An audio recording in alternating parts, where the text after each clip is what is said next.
that smoke is in lower Manhattan? I'm sorry, say again? A lot of smoke in lower Manhattan. A lot of smoke in lower Manhattan? Coming out of the top of the World Trade Center building, a major fire. Yeah. Are you having a situation with American 11, a possible hijack? American 11? Yes, sir. Departed Boston, went to LAX. Right now he's south of Albany. I'd like to scramble some fighters to go tail him. Hey, this is Nitty at American Airlines calling.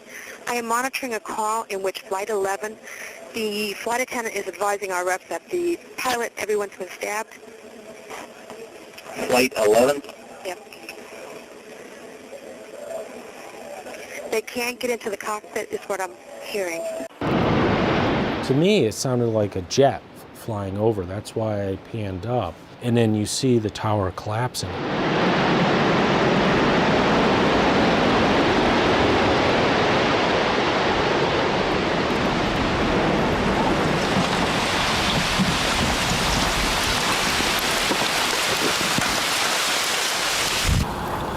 What happened?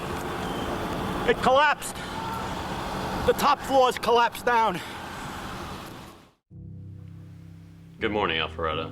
On September 11th, 2001, America was targeted with an attack that would cost 2,977 innocent American lives.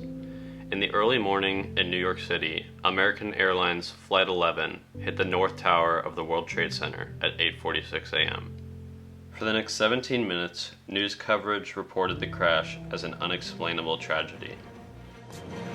It's 8:52 here in New York. I'm Bryant Gumbel. We understand that there has been a plane crash on the southern tip of Manhattan. You're looking at the World Trade Center. We understand that a plane has crashed into the World Trade Center. We don't know anything more than that. We don't know if it was a commercial aircraft.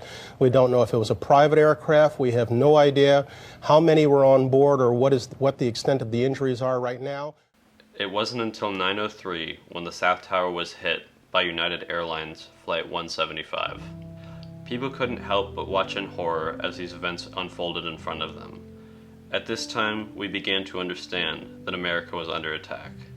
American Airlines Flight 77 was hijacked and flew into the Pentagon building at 9:37. The last plane to go down was United Airlines Flight 93. The intended target of this aircraft is still unknown, but the passengers aboard the plane resisted the hijackers and gained control of the plane, crashing it into a field in Shanksville, Pennsylvania at 10:03 a.m.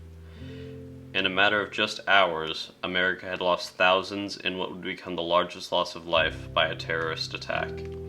The victims claimed by this horrible act were innocent civilians doing their job, flying to see family, and heroes and first responders, putting others before themselves. We look back 19 years later to remember those lost during the attack and our ladies and gentlemen of the armed forces who died protecting us from similar events. We ask that you please pause for a moment of quiet reflection as we think about those lost on this horrible day 19 years ago.